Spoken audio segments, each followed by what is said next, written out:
Bienvenue dans ce 6e épisode de la série de vidéos consacrée à la lecture de l'ECG. Aujourd'hui, comme prévu, nous allons quitter les troubles du rythme que nous avons abordés dans l'épisode 4 et 5 pour aller vers les troubles de la conduction et pour nous attarder plus particulièrement dans cette vidéo sur les BAV, les blocs auriculo-ventriculaires ou plutôt blocs atrio-ventriculaires pour être puriste. Dans cette vidéo, on va détailler les 4 grands types de BAV. Le BAV1, le BAV de Mobitz 1, le BAV de Mobitz 2 et le BAV 3. À la fin de cette vidéo, vous serez capable de repérer un BAV et de le caractériser en fonction de son type. Mais avant de plonger dans les blocs auriculo-ventriculaires, laissez-moi vous présenter le partenaire de cette vidéo, Appel Médical. Appel Médical, c'est un expert du recrutement qui vous accompagne dans tous vos projets professionnels, que ce soit du CDI, du CDD, de l'intérim, du libéral ou de la vacation. Grâce à ces agences qui se trouvent partout en France, Appel Médical vous offre un accompagnement personnalisé avec un large choix d'offres, que ce soit dans des EHPAD, des hôpitaux, des cliniques et bien plus encore. Avec des conseils de carrière sur mesure et des formations pour faire évoluer votre parcours, Appel Médical, c'est bien plus qu'un simple recruteur, c'est un véritable partenaire de votre carrière. Et quand on regarde la note de satisfaction accordée par les talents, donc les personnes recrutées, on est à 8,5 sur 10, c'est un gage de qualité et d'écoute. Pour découvrir toutes les opportunités qu'offre Appel Médical, vous avez le lien dans la description de cette vidéo et dans le premier commentaire qui est épinglé. Et on se retrouve tout de suite pour parler des BAV. Avant de rentrer dans le vif du sujet, il faut faire un petit point global sur la famille à laquelle appartient le bloc auriculo-ventriculaire, à savoir les troubles de la conduction. À la différence de la tachycardie ventriculaire ou supraventriculaire, il ne s'agit pas d'un trouble du rythme impliquant un foyer pacemaker supplémentaire à l'intérieur ou à l'extérieur des ventricules. Les troubles de la conduction vont être causés par une anomalie au niveau du tissu nodal, de la conduction du courant électrique donc. Pour rappel, si vous n'avez pas visionné l'épisode 1 depuis un petit moment, l'onde de dépolarisation part du nœud sinusal et va se propager dans l'ensemble des oreillettes avant de rejoindre l'unique point de passage vers les ventricules, le nœud auriculo-ventriculaire. Si le tissu nodal était un réseau routier, le nœud auriculo-ventriculaire serait un énorme rond-point central, seul et unique point de passage pour se rendre jusqu'au ventricule. Passé ce rond-point, une grosse autoroute qui finit par se diviser en 2 branches, le faisceau de His. Ensuite, ces 2 grandes autoroutes se diviseront en plein de sorties différentes menant vers des départementales, le réseau de Purkinje, qui délivrera l'onde de dépolarisation dans chaque cellule des ventricules. Les troubles de la conduction vont être provoqués par une anomalie au niveau de ce réseau routier, que ce soit au niveau des oreillettes avec les blocs sino-atriaux, le faisceau de His avec les blocs de branche et le nœud auriculo-ventriculaire avec les BAV. C'est donc ce fameux rond-point qui va nous intéresser pour la vidéo du jour. De manière physiologique, le courant va ralentir en arrivant au niveau du nœud auriculo-ventriculaire à cause du courant calcique qui vient freiner volontairement la conduction. C'est tout à fait normal, l'organisme est bien fait. Parce que pour bien laisser le temps aux oreillettes de se contracter et donc de se vider complètement dans les ventricules, on marque un petit temps d'arrêt entre la contraction des oreillettes et la contraction des ventricules. C'est le fameux espace PR sur l'électrocardiogramme. Pour reprendre l'exemple de notre route, là aussi ça paraît logique. L'ensemble du trafic doit passer par ce rond-point unique. Forcément, ça va un peu bouchonner. Et si ça provoque juste un ralentissement, rien d'inquiétant. Mais dans cette vidéo, on va aborder des cas où le ralentissement peut devenir extrême, jusqu'à totalement arrêter le trafic. Avant de parler du cas extrême où le trafic peut être totalement stoppé, commençons par aborder le BAV1. Dans le BAV1, il n'y a pas d'interruption de la conduction.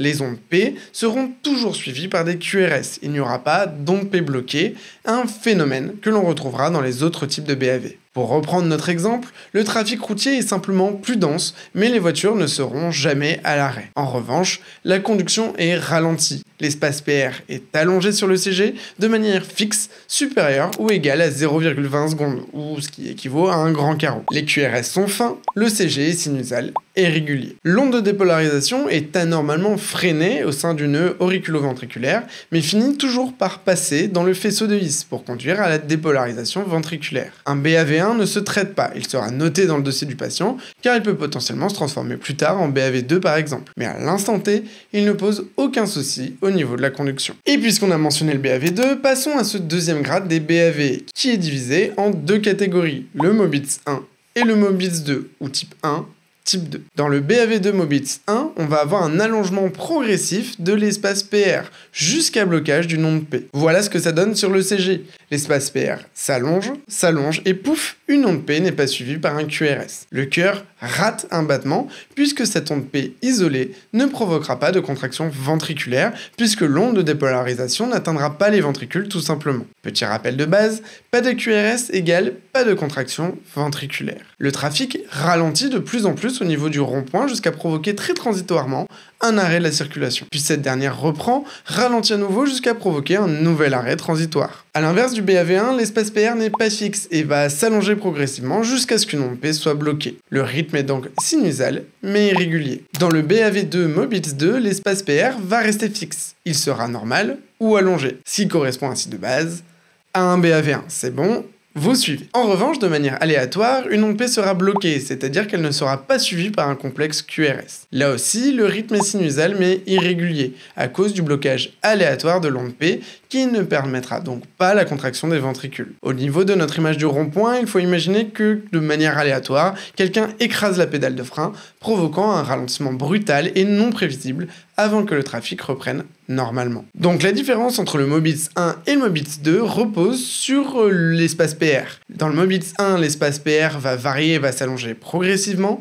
Dans le Mobitz 2, l'espace PR ne va pas se modifier, mais dans tous les cas, dans le Mobitz 1 et Mobitz 2, une onde P sera bloquée de manière aléatoire. Après un allongement progressif du PR pour le Mobitz 1, sans allongement du tout du PR dans le Mobitz 2. Bon, maintenant il me reste à parler du BAV3, mais on ne peut pas aborder les BAV seulement en parlant de catégorie, en parlant de degrés, car on pourrait avoir l'impression que seul le BAV3 est grave, ce qui est complètement faux. Un BAV2 peut être gravissime et un patient peut aussi alterner BAV2 et BAV3. Donc avant de passer au dernier type, il faut qu'on en parle de la notion de BAV de haut grade. Si dans le BAV2, Mobitz 1 ou Mobitz 2, toutes les ondes P ne vont pas être bloquées, elles peuvent en revanche l'être très régulièrement. Par exemple, dans un BAV 2 pour 1, une onde P sur 2 sera bloquée, comme ici dans cet exemple. Ce BAV2, de haut grade donc, pourra donner une bradycardie sévère, puisqu'on va diviser par 2 le nombre de QRS, donc de contractions cardiaques. On peut également avoir le cas de plusieurs ondes P qui seront bloquées à la suite,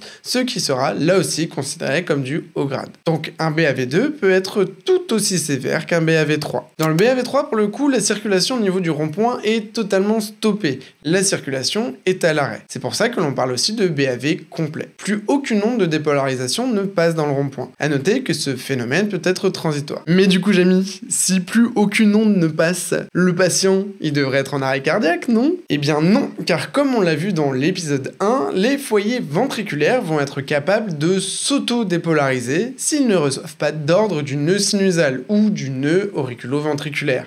Bref, un foyer pacemaker supérieur à eux, hiérarchiquement parlant. Il faut être capable de s'auto-dépolariser donc, mais à une fréquence beaucoup plus basse, ce qui donnera les bradycardies extrêmes que l'on retrouvera dans le BAV3. Ok, mais au niveau de l'ECG, ça correspond à quoi? Eh bien, on aura des ondes P, des complexes QRS, mais qui seront complètement indépendants les uns des autres. Aucune onde P ne sera suivie par un QRS, et aucun QRS ne sera précédé d'une onde P. Ils font leur vie, chacun de leur côté, tout simplement parce qu'il n'y a plus aucun lien, aucune communication entre le nœud sinusal, donc les ondes P, et les ventricules, donc les complexes QRS. A noter que si on compte les QRS, on verra très bien que le rythme est très lent, qui va être corrélé au pouls. Donc on aura beaucoup plus d'ondes P que de complexes QRS, puisque le nœud sinusal il continue de décharger à la fréquence normale, et le nombre d'ondes P augmenté peut donner l'impression qu'un QRS va suivre une onde P, mais ce sera strictement du hasard. Et pour en être sûr, il suffit de prendre une feuille blanche, de faire un trait d'une couleur bleue par exemple sous chaque onde P,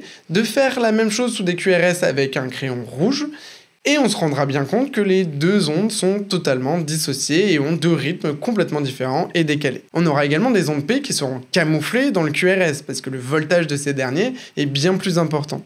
Donc ce sera pas toujours simple de repérer un BAV complet. Alors pourtant, sur le papier, on aurait tendance à se dire que ça se voit comme le nez au milieu de la figure.